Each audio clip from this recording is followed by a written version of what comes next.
que el amor de Dios ha sido derramado en la cruz.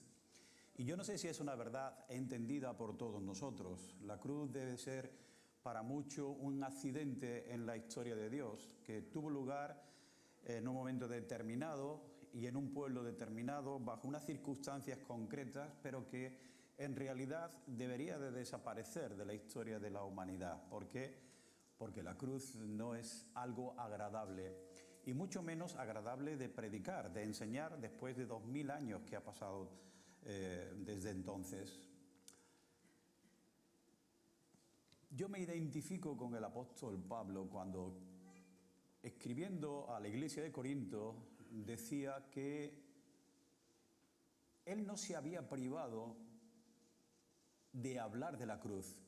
Había dejado quizás muchos temas en la bolsa, pero se había acercado a los corintios con una actitud de humildad, no de vanagloria, de saber más que todos ellos, que posiblemente sabían más que todos ellos de muchas cosas, sino en una actitud de humildad, centrando su mensaje básicamente en la cruz. Y yo creo que todo mensaje que se dirija al pueblo de Dios desde este lugar o desde cualquier otro tiene que tener implícito el mensaje de la cruz. El principal mensaje de la Biblia, recogido desde Génesis hasta Apocalipsis, es el mensaje de la cruz. Y después hay muchas otras cosas, evidentemente, que podemos y debemos leer, meditar y practicar. Alguien me diría, bueno, de la cruz ya sabemos todo lo que teníamos que saber. Nos hemos leído los 4 evangelios multitud de veces y posiblemente ya no necesitemos recordarlo más. Y yo os diré que nunca sabremos lo suficientemente de la cruz como para decir hasta aquí hemos llegado.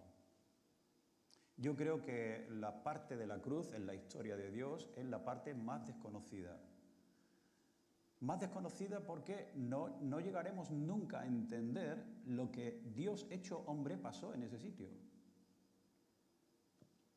Así de sencillo. Los hombres todos nacemos y morimos. Unos de una manera y otros de otra. Unos de una forma tranquila se marchan de esta vida, otros de una forma más violenta, más trágica, más dolorosa. Pero todos y cada uno de nosotros nos marchamos de este mundo. El Verbo se hizo carne, estuvo entre nosotros y marchó también de este mundo por medio de la muerte. ¿Quién puede entender eso? Todo lo que hablemos de la cruz será poco. Esta serie del aposento a la tumba, que podéis encontrar, los que no lo hayáis escuchado hasta ahora, podéis encontrar, como el resto de los mensajes y de las series que están teniendo otros hermanos en este sitio, en la página de Vida Abundante, ccvidabundante.com. Allí están todos los sermones, todos los mensajes, podéis recordarlos. Y sería bueno hacerlo, porque predicamos cada 3 meses, cada 2 meses, dependiendo, somos muchos los que ocupamos el púlpito, y nos da lugar a que la serie continúe de una manera fluida, podamos entendernos mucho mejor. Pero no importa, la cruz siempre va a estar presente y está presente en nuestras vidas. Guíame a la cruz, decía uno de los cánticos que hemos tenido esta mañana. Guíame a la cruz. Le pedimos a Dios realmente que nos guíe a la cruz, porque en la cruz hay mucho que aprender. Dejamos este atardecer de triunfo de la última ocasión viendo cómo las voces del infierno se dejaron oír en aquella mañana trágica en que el cielo enmudeció. ¿Recordáis? El poder de las tinieblas, del cual habló Jesús en Getsemaní, en el momento en que fue apresado, se abalanzó sobre aquel que ocupaba el lugar central en el monte de la calavera, buscando hacer trizas la moral del que hasta ahora, hasta ese momento, había llevado el timón de los acontecimientos, es decir, Cristo Jesús. Nadie se le había resistido hasta entonces, ni aun siquiera los demonios se le resistieron. Los muertos fueron resucitados, los cojos anduvieron, los ciegos vieron, los leprosos fueron limpiados y el Evangelio había sido predicado. Pero Jesús había dicho, este es el momento, esta es la hora del poder de las tinieblas. Y se dejó llevar, se dejó apresar. Como cordero fue llevado al matadero. El reto del infierno en aquella mañana se multiplicó desde el mayor hasta el menor, desde el más importante de los presentes hasta el más pequeño. Allí estuvieron los gobernantes de Israel, los gobernantes de Roma. Allí estuvieron los que organizaban la vida religiosa del pueblo, los sumos sacerdotes, Anás y Caifás, el resto del grupo sacerdotal, los escribas, los que enseñaban al pueblo las escrituras y tenían la sagrada obligación de conocer por lo que estaban viendo que se estaba cumpliendo exactamente aquello que el Señor ya había pronunciado siglos antes, desde el mismísimo Edén. Allí estuvieron también aquellos curiosos que no tenían nada que hacer en aquella mañana y se vistieron de morbosidad para echar un paseo por el Gólgota. Allí estuvieron los soldados en su prepotencia también, intentando que el reto que le presentaban al crucificado pudiera hacerse realidad de una vez por todas. Allí estaban también los que fueron condenados junto a Jesús a morir crucificados. Y todo el mundo, toda esta gente tenían una palabra en común. ¿Recordáis cuál fue? Esa palabra era siempre la misma. Es una palabra que resonó desde el momento en que Jesús se enfrentó a la tentación en el desierto después de ser bautizado en el Jordán. Si eres el Hijo de Dios, todos dijeron lo mismo. Si eres el Hijo de Dios, la voz del infierno. Si eres el Hijo de Dios, baja de la cruz y sálvate a ti mismo. Es la voz del mismo infierno.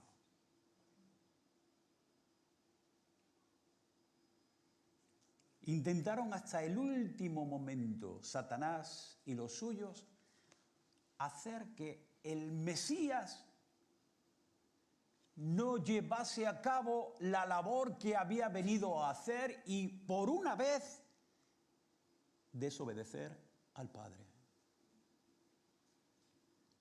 Pero Jesús, el Hijo, otra vez tomó el relevo para dejar sentado el principio de autoridad que no había perdido, pero que iba a hacer posible lo imposible.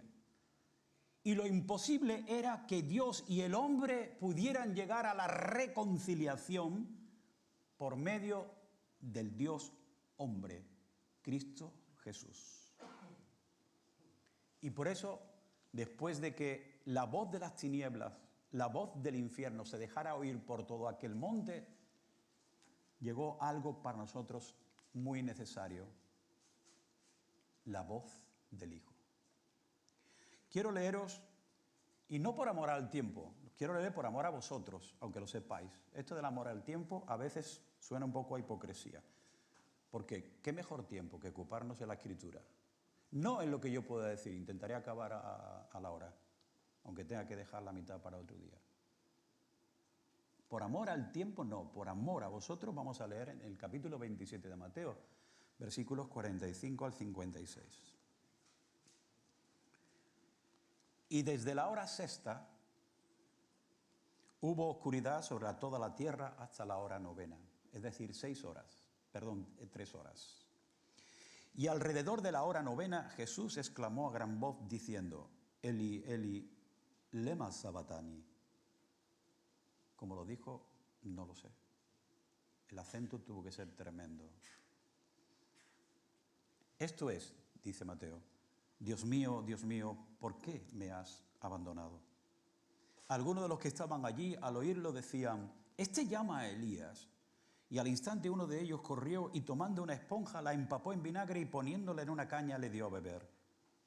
Pero los otros dijeron: Deja, Veamos si Elías viene a salvarle. Aún todavía albergaban esperanza. Entonces Jesús, clamando otra vez a gran voz, exhaló el espíritu.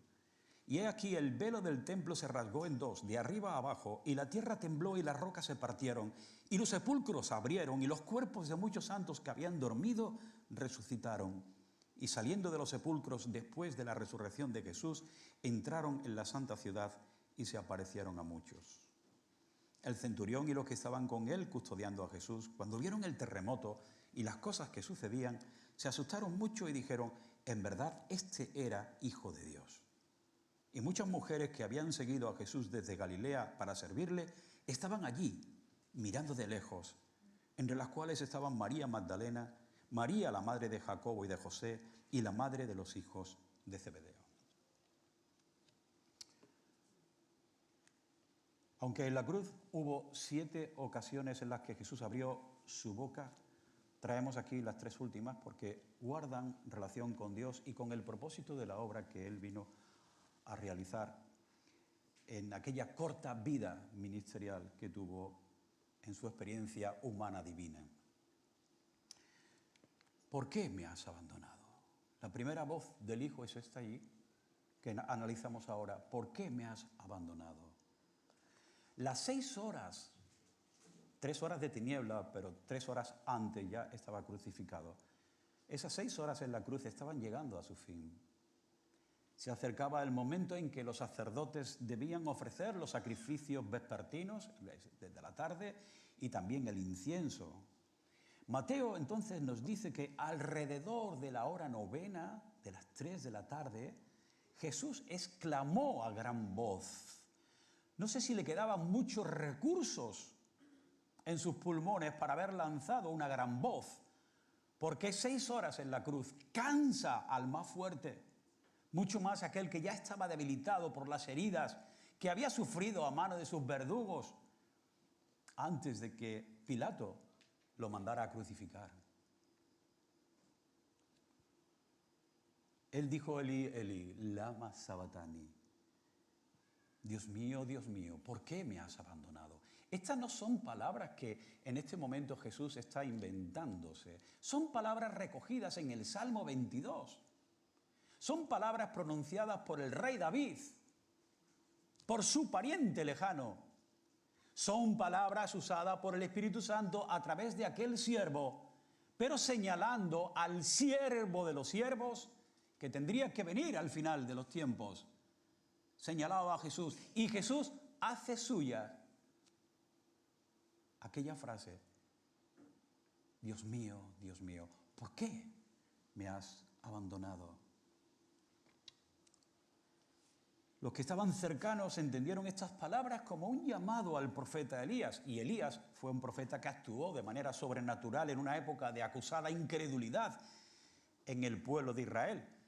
Y ellos pensaban que si llamaba a Elías, lo llamaba para que acudiese a su lado y pudiese ser librado en aquella hora extrema, como si no dependiera de él haber bajado de la cruz, sino que tuviera que depender de otro.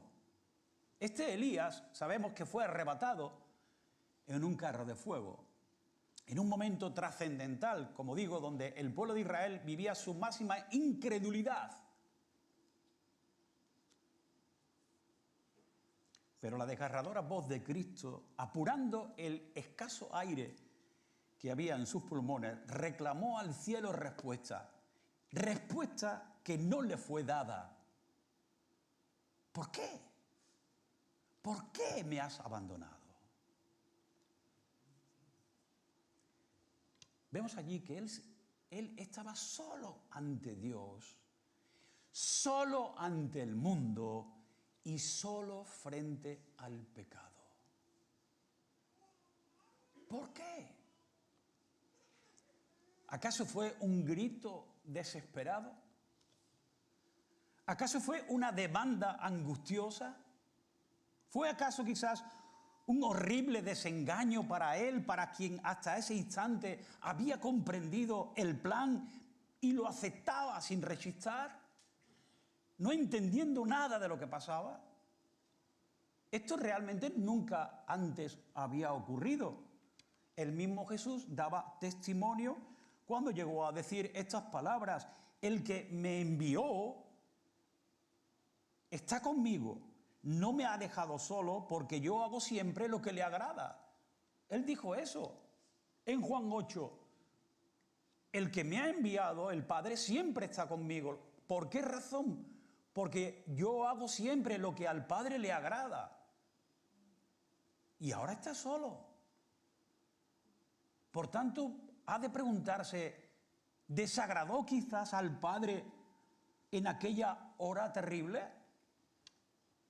¿Y por esa razón se quedó solo? En absoluto.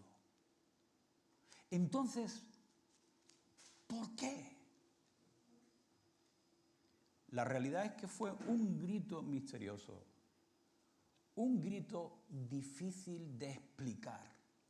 Bajo el prisma humano no hay respuesta. Solo Dios conoce la respuesta.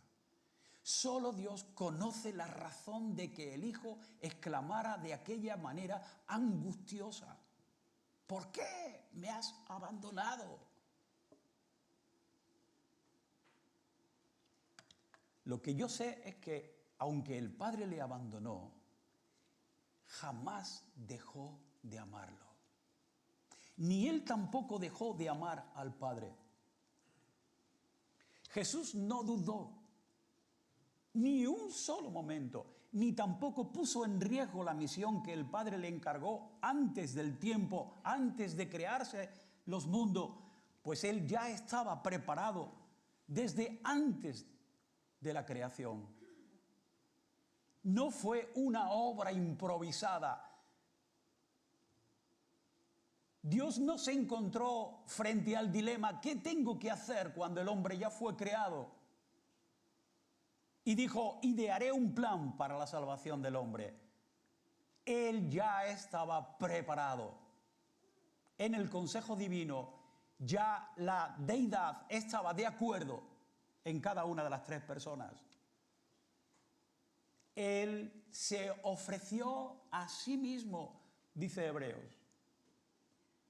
Era la primera y la única ocasión en que el Verbo hecho hombre, creador y soberano de todo el universo, se encuentra solo frente al pecado. Y con el pecado las horrendas consecuencias que trae. Y apuró al máximo el sufrimiento al que podía llegar el Hijo de Dios, dejando en poca cosa aquellos otros sufrimientos que afectaron a muchos otros hombres en la antigüedad. Por ejemplo, a Job. Todos nos estremecemos cuando leemos el libro de Job. ¿Cómo sufrió aquel patriarca? ¿Cómo lloraba? ¿Cómo sufría? ¿Cómo se angustiaba por fuera y por dentro? Sin entender lo que estaba pasando. Eso se quedó en poco para los sufrimientos del Hijo de Dios. Job decía: Dios me entrega a los impíos y me echa en manos de los malvados. Eso decía Job. Y era verdad. Pero el profeta Isaías declaró en el capítulo 53 de su libro, y por el Espíritu Santo, lo que para algunos es sorprendente. Les sorprende esto todavía a estas alturas. Dice allí Isaías: pero quiso el Señor quebrantarle, sometiéndole a padecimiento. A mí lo que me sorprende de esa frase es el pero, ese pero. Pero quiso el Señor, refiriéndose a Jehová Dios, quebrantarle, sometiéndole a padecimiento, atándole al padecimiento. Su misión ya estaba prevista antes del tiempo. Por tanto, ¿qué significa el pero en este versículo? Para entenderlo hay que retomar el versículo anterior, donde se declara que no había hecho violencia ni había engaño en su boca. Se habla del Mesías en estos términos. no hizo nunca violencia, ni se halló engaño en su boca, decía el Espíritu Santo. Y ahora aparece el pero. Pero quiso Dios. Es tremendo esto. De manera que tú no has hecho nada en absoluto. Eres inocente, eres perfecto, eres justo, eres santo, sin pecado, pero vas a pagar.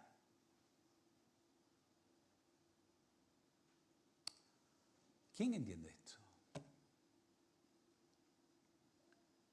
Si conocemos mejor el amor de Dios a través de la cruz, mejor le adoraremos y mejor le serviremos. A pesar de su inocencia, Jehová quiso quebrantarle y sujetarle. No le sujetó a una vida relajada y feliz en su estancia terrenal. Le sujetó al quebrantamiento que venía de la propia divinidad. No lo llevó allí el diablo, como algunos opinan. Dios no pagó al diablo un precio para nuestro rescate. El precio que Dios pagó mediante la sangre de su Hijo fue a sí mismo. Y hemos leído esta mañana en el Salmo 89, y si no lo hemos leído no hemos quedado a un palmo. Decir que el trono de Dios está rodeado de justicia y derecho. Y Dios hizo justicia, haciendo que el justo pagara por los injustos. Cristo Jesús no fue ayudado. Dios no le socorrió como lo hizo con muchos otros, según declara el propio David en el Salmo 22, diciendo: en ti confiaron nuestros padres, confiaron y tú los libraste. A ti clamaron y fueron librados. En ti confiaron y no fueron decepcionados. Sin embargo, él mismo no lo fue. Jesús no fue consolado, según se sintió en aquellos momentos cuando, escribiendo bajo la guía del Espíritu Santo, dijo en ese mismo salmo: pero yo soy gusano y no hombre, soy oprobio de los hombres y despreciado del pueblo.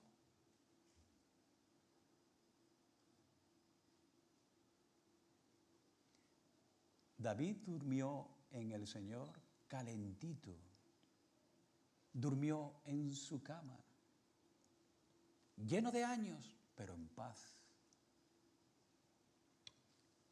Pero el hijo de David no pasó por esa circunstancia.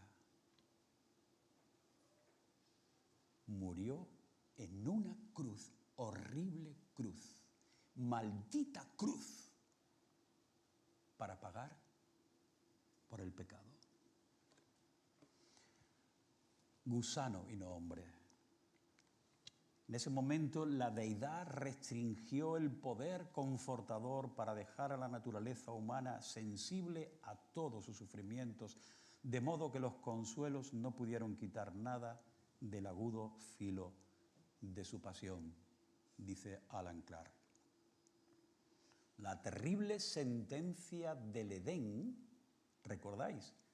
Cuando Dios dijo al hombre y a la mujer: el día que de él comieres, ciertamente moriréis, se estaba cumpliendo en aquel mismo instante, cuando el Verbo Eterno la asumió, esa sentencia, de la forma más plena y cruel, porque por nosotros fue hecho pecado. Y murió como un pecador, aunque nunca hubo maldad ni se halló engaño en su boca. A las palabras de angustia por el abandono le siguió un gemido seco: tengo sed. ¿Os ha pegado alguna vez la lengua al paladar? A mí ahora, por ejemplo, se me está pegando. Es terrible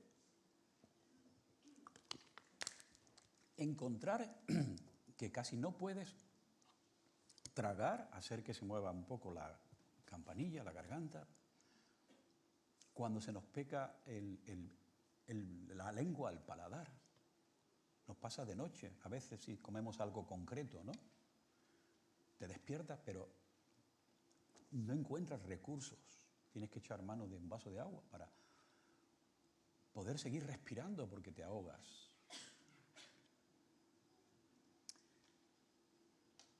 Tengo sed. Mirad, el que creó los océanos, el que puso en funcionamiento los ríos, los arroyos, las fuentes, ahora tiene sed. Una sed provocada no solo por las largas horas pendiendo de la cruz, que llegaron a deshidratarlo, sino también especialmente por la sequedad pavorosa de la muerte expiatoria. Porque él sabía que esa muerte no sería inútil. No era una muerte operada por el poder humano. Era una muerte operada por el poder divino. Y esa es la terrible paradoja. Algunos estarán diciendo, Juan ha desayunado mal esta mañana. Está diciendo cosas que no entendemos. ¿Cómo va a ser Dios mismo el que entregue al Hijo? Esa es la gracia. La gracia es eso, es dar todo, no quedarse con nada. Él dio a su Hijo y lo entregó plenamente. No guardó un as en la manga y dijo en el último instante, lo sacaré del apuro. Le llevó a beber de su propia sed, la angustia de la muerte expiatoria por el pecado. Y eso es algo que antes nunca había ocurrido en Dios. Y él decía otra vez en el Salmo 22, como un tiesto se ha secado mi vigor, mi fuerza, mis recursos, y la lengua se me pega al paladar. Y fijaos en lo que dice, lo subrayo, y me has puesto en el polvo de la muerte. ¿A quién está hablándole el Hijo? Al Padre. Tú me has puesto en el polvo de la muerte. No le puso Herodes, no le puso Caifás, no le puso Pilato, no lo puso Roma, no lo puso Israel, no lo puso el pueblo, lo puso el mismo Dios. Dios lo puso en el polvo de la muerte. Su clamor halló respuesta cuando le acercaron una esponja empapada en vinagre y se volvió a cumplir otra vez la escritura que dijo, y para mi sed me dieron a beber vinagre. Se acercaba el desenlace final, estaba llegando el momento crucial. Aún posiblemente Satanás esperaba que los sufrimientos, los intensos sufrimientos agónicos que sufría el Verbo por el pecado, por fin le rindieran y de un golpe saliese de allí victorioso, bajando de la cruz. Pero antes de que el vinagre llegase a su boca, Jesús lanzó de nuevo una gran voz, y que posiblemente sea la voz que podemos identificar como la que Juan describe en su Evangelio. Consumado es. Consumado es. ¿Qué palabra tan importante? ¿Y quién la dijo? Porque podía haberlo dicho Pilato, bueno, se acabó el espectáculo. Podía haberlo dicho Caifás, bueno, nos hemos salido con la nuestra. Llevábamos ya tiempo detrás de todo esto. Finalmente nos hemos salido con la nuestra, ya ha acabado, ha expirado, ha muerto. Se ha terminado. Yo sé que alguien estaba allí rechinando los dientes, si es que tenía dientes. El mismo diablo rechinaba los dientes. Porque Jesús murió. Y eso a él no le venía bien. Le venía muy mal. Su triunfo hubiera sido que Jesús bajara de la cruz por sí mismo. Pero no fue así. Gracias, Señor, porque no fue así.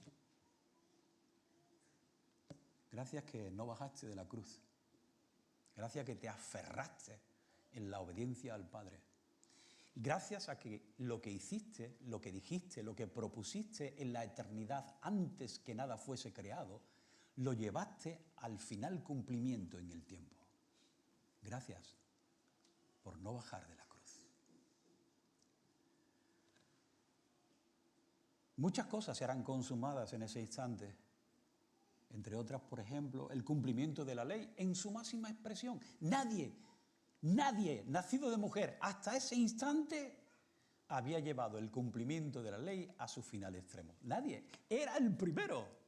Señores, hemos inaugurado una nueva época. Es el primero nacido de mujer que cumple la ley a rajatabla desde el primer punto hasta el último. El primer hombre que cumple la ley ha concluido. Su vida humana termina sin pecado. Él no ha cometido, aunque es hecho pecado, porque carga nuestras injusticias sobre él, sin embargo, él tiene una vida limpia. Allí concluye también la hora de la potestad de las tinieblas. Recordáis que el Señor lo anunció en Getsemaní. Este es el momento en que las tinieblas harán valer todo el poder. Y Él se sometió a ese poder. Bien, con este consumado es, se acabó el poder de las tinieblas. También concluyó allí el escarnio de la raza sin Dios sobre el Dios de las razas. Hasta ahora habías hecho con él todo lo que te dio la real gana. Pilato, mira, le insultaste, le afrentaste, le despreciaste, le mandaste azotar cruelmente, lo presentaste como un pingajo delante de la multitud para que no pudieran reconocer al rey que supuestamente era crucificado, cuya tablilla decía allí exactamente arriba de su cabeza cuál era el motivo de su muerte.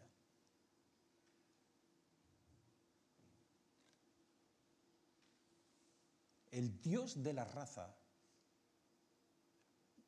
de los gentiles, de los judíos, dejó de ser escarnecido. Allí se completó también la redención. Mirad, hay un precio que pagar. Todo esto no es gratis. El precio que había que pagar para que Dios quedara satisfecho en su justicia era la sangre de un ser inocente. ¿Y quedó satisfecho Dios? Lo vemos 3 días después de que quedó satisfecho resucitándole de entre los muertos. Allí terminó la redención expiatoria. Él expió allí el pecado del mundo. La redención sustitutiva. Él cargó nuestros pecados y lo puso sobre la cruz. Una redención perfecta y para siempre hacia todo aquel que cree y que era demandada por la justicia divina. En definitiva, lo que allí se consumaba era el proceso que había tenido lugar en el eterno decreto de Dios, una salvación que solo podía haberse generado en la justicia perfecta del Creador, el cual en su amor derramaba su gracia sobre los pecadores, convirtiéndose en su Salvador y Señor. Mientras el mundo se recrea viendo sus obras consumadas, aunque luego sean consumidas, nosotros, hermanos amados, parte de la Iglesia de Dios en este mundo, nosotros debemos recrearnos en aquel que completó una carrera perfecta, completa y definitiva, cuyo éxito fue, es y será sin parangón alguno. Nadie podrá siquiera acercarse a aquella gran obra. Por eso dice Hebreos 10:10, por esa voluntad, por la voluntad de Dios, hemos sido santificados mediante ¿qué, queridos hermanos? ¿De qué y para qué hemos sido santificados? ¿Para qué hemos sido apartados? Para Dios, dice, mediante la ofrenda del cuerpo de Jesucristo una vez y para siempre. La ofrenda del Hijo de Dios, el Verbo hecho carne, tan carne como la tuya, tan hombre como tú y como yo, tan ser humano como tú y como yo, fue ofrecido. Su cuerpo fue ofrecido una vez y para siempre. Y esa es una hazaña que será cantada por la eternidad gloriosa. Porque mirad lo que ya anticipa el libro de Apocalipsis en el capítulo 5, cuando dice, el Cordero que fue inmolado, digno es de recibir el poder, las riquezas, la sabiduría, la fortaleza, el honor, la gloria y la alabanza. Y no queda más. Este del Calvario, ese que fue despreciado por el género humano en su plenitud, gentiles y judíos, ese es el Cordero que se presenta al final de los tiempos y recibe el poder, las riquezas, la sabiduría, la fortaleza, el honor, la gloria y la alabanza. Ellos dijeron, ¿qué dijeron? ¿Qué dijo el coro celestial? Amén. ¿Y qué decimos nosotros? Amén. Amén. La redención fue consumada. El trabajo encargado había tocado a su fin. Ahora él ha de presentarse ante Dios como sumo sacerdote, no por medio de la sangre de machos cabríos, como anteriormente miles de sacerdotes durante cientos y cientos de años habían hecho, sino se presenta por medio de su propia sangre.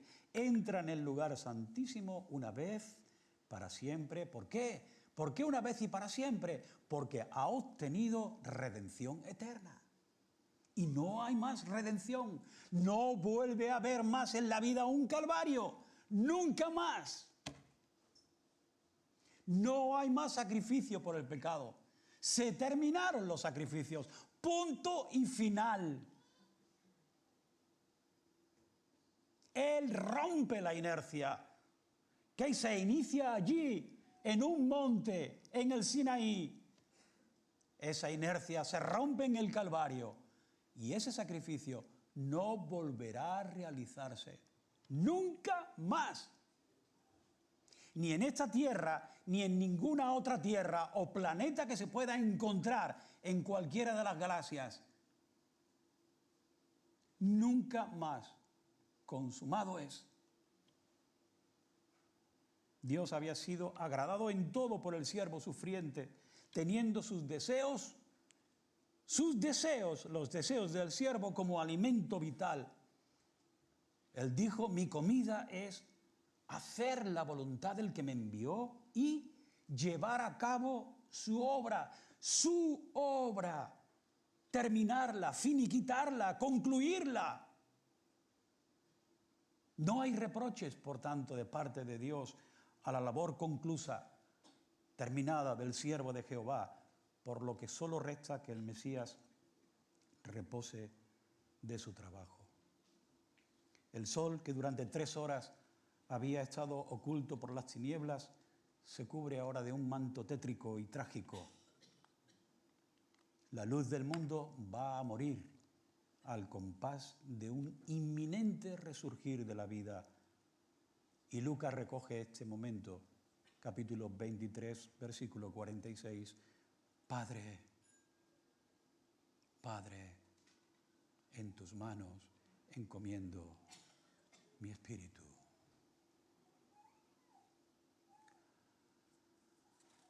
El grupo de soldados que junto a la cruz custodiaban a los reos, comandados por el centurión, al contemplar la forma de morir de Jesús, no solamente él, sino otros con él, dijeron con gran temor, en verdad, este era Hijo de Dios.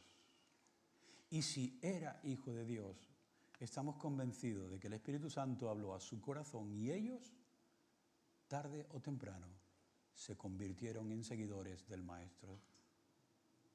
Si tú estás aún navegando entre dudas, entre pensamientos religiosos, entre la verdad y la mentira, busca a Dios en este momento y haz que el Espíritu Santo ponga en tu boca las mismas palabras que puso en aquellos hombres profesionales de la muerte. Verdaderamente, este era hijo de Dios. Y si era hijo de Dios, merece ser adorado por ti, ahora y para siempre. La muerte de Jesús representaba el triunfo de Dios sobre las fuerzas del mal. Representaba el dominio del Creador sobre lo creado. Representaba el destierro definitivo del pecado y el principio de aniquilación de la raíz que originó la caída del hombre. La cruz de Cristo, en lugar de ser oprobio y vergüenza, ¿qué es lo que decía Pablo que para algunos era eso? Oprobio y vergüenza. Da pena, da lástima hablar de la cruz. Eso es una derrota.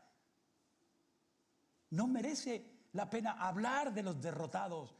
Nuestras calles, nuestras plazas están llenas de personas que hicieron valer su valentía para salvar al pueblo en momentos determinados. De él no. Pero la cruz es la victoria, la señal de la victoria que vence al mundo. Porque fijaos, no en balde dijo estas palabras: y habiendo despojado a los poderes y autoridades, ¿hizo de ellos qué? Fijaos, qué tremendo era aquello. Ellos pensaban que estaban haciendo un espectáculo público de la muerte de Jesús, pero era todo lo contrario. El Hijo de Dios estaba haciendo un espectáculo público, triunfando sobre esos poderes en la cruz, triunfando sobre ellos por medio de Él. No fue una obra a medias. Hermanos, los despojó públicamente. Públicamente. Los que estaban allí no los vieron. Posiblemente, acabado el espectáculo, se marcharon a casa. Pero tú y yo no nos podemos ir de la misma manera que hemos entrado esta mañana a este lugar. Tú y yo tenemos que salir con el corazón henchido de amor hacia aquel que se entregó por nosotros. Y ese amor ha de traducirse en hechos. Hechos que glorifiquen el nombre bendito de Jesús. Que su luz se proyecte sobre nuestra luz para que podamos alumbrar a todos y mostrar la misericordia de Dios a través de la muerte expiatoria de Cristo Jesús en la cruz del Calvario. Pido a Dios que así sea, hoy y siempre. Terminamos. Señor bendito, Padre que estás en los cielos y que moras en nuestros corazones por el Espíritu Santo, te pedimos en esta mañana que la palabra de la cruz no pase desapercibida para ninguno de nosotros. Haz que podamos llorar desde el corazón, Señor, pero también llorar de contentamiento, de alegría, porque el Hijo, tu Hijo amado, no bajó de la cruz. Tú lo llevaste allí, Señor, pero también recordamos que tú lo resucitaste de entre los muertos y que está a tu diestra, Señor. Queremos que este pensamiento nos lleve a la próxima ocasión, Señor. Bendice a tu pueblo donde quiera que se encuentre, para que la palabra de la cruz revolucione sus vidas cada día, Señor. De cara al cielo, pero también de cara a la tierra, para dar testimonio, Señor, la tremenda verdad que supuso que el Hijo de Dios fuese a la cruz por causa del pecado, a fin de justificarnos, Señor, a fin de declararnos limpios, porque cargó con nuestras humillaciones, nuestras enfermedades, nuestros pecados. Te damos las gracias en esta mañana, Señor, por habernos hablado a través de la Escritura. Apaga la voz de este humilde siervo, Señor, y que el Espíritu Santo nos lleve a refrescarnos cada día, Señor, en tu única y sagrada palabra. Te lo pedimos en el nombre de Cristo.